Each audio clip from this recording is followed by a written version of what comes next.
So ఇప్పుడు ఇండస్ట్రీలో 30 ఏళ్ల క్రితం మొదలుపెట్టిన చిరు రైటర్ కవి ఇప్పుడు ఇండస్ట్రీలో అత్యధిక పారితోషికం తీసుకునే రచయితగా ఎదిగినప్పటికీ అలా అంటే భావన కలిగితే ఏమనిపిస్తూ ఉంటుంది? అది యాక్చువల్గా ఒక రకమైన అపోహేనండి. అత్యధికమైన పారితోషికం అనే మాట అసలు నిజానికి నేను ఇండస్ట్రీలో అడుగుపెట్టినప్పటి నుంచి ఇప్పటివరకు అది కూడా నా ఆభిజాత్యంలో ఒక భాగం అండి. నా పాటకి రేటు ఎంత అన్నమాట నా నోట రాలేదండి. ఇప్పుడు రాదు కూడా. ఓకే. ఎందుకంటే మొట్టమొదటి నా పాటని నా బిడ్డగాను పైగా ఆడపిల్లగాను భావిస్తాను. ఆడపిల్ల అనడానికి ఒక కాన్సెప్ట్ ఉందండి. మగాడు ఏ నోవులు ఏ వ్రతాలు ఏ పూజలు చేయకుండా ఆడపిల్లని కనడం ద్వారా జనకుడు అయిపోతాడు. అవును, కేవలం ఆడపిల్లని కంటే.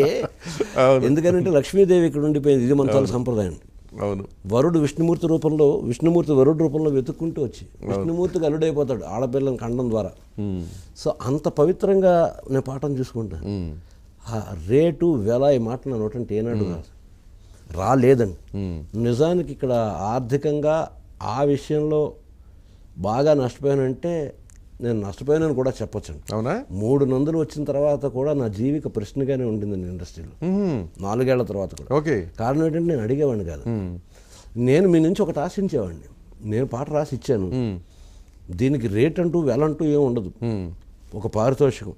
నువ్వు మహారాజు, నీ కవిని ఎలా గౌరవించాలనుకుంటావు నీ స్థాయి, అది నీ తాలూకు లెవెల్. నిన్ను నువ్వు గౌరవించు, నన్ను గౌరవించి నిన్ను ఆశించడం ఏంటి? సో అలాంటి చాలా సందర్భాల్లో చాలామంది ఇవ్వకపోవడం కూడా జరిగింది. ఎగ్గొట్టాలు కూడా అయిపోయినాయా? దాన్ని ఎగ్గొట్టడం అంటే ఎగ్గొట్టడం. తర్వాత కాలక్రమంలో అంటే రెండు ఉంటాయండి, రెండింటిని చెప్పాలి. చాలామంది ఈ పాటకి మేము వెల కట్టలేము కాబట్టి మా సంతోషం కొద్దీ ఇలా ఇవ్వగలుగుతున్నాం అని ఇచ్చిన వాళ్ళు కూడా ఉన్నారు. ఓకే.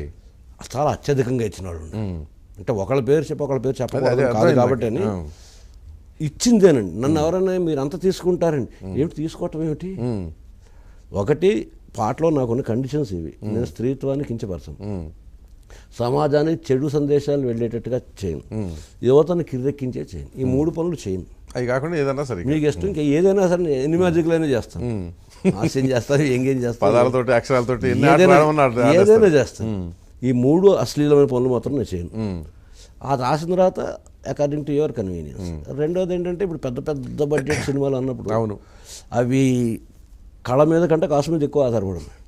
సో దీన్ని నువ్వే వ్యాపారంగా ట్రీట్ చేస్తున్నప్పుడు సో ఆ వ్యాపారంలో కంట్రిబ్యూట్ చేసిన ఒక భాగస్వామిగా వాటా ఎంతో నువ్వే ఆలోచించుకుని అంతే ఈయన సందర్భాలు తప్పితే అది క్రమక్రమంగా ఏమైంది అంటే నేను ఈ కథ అడగటం, లేకపోతే ఇలాంటివి రాయనంటాం, లేకపోతే ఆ కథ వినే క్రమంలో కొన్ని ఏమైనా ఇబ్బందులు ఎదురైనా, లేకపోతే మరీ కొంచెం ఇలా అశ్లీలం ఇస్తున్నామని నేను చెప్పిన అవి వాళ్ళకి కొంచెం ఇబ్బంది కలిగించడం, ఇట్లాంటి కారణాలతోటి రావటం తగ్గించారు. ఓకే. అప్రోచ్ అవడం, అప్రోచ్ అవడం తగ్గించడానికి ఇదొక కారణంగా క్రమంగా అలాగే నాకు నేను చెప్పేవాడిని, ఫలానా నేను తెచ్చారు మీరు అంత ఇస్తారు.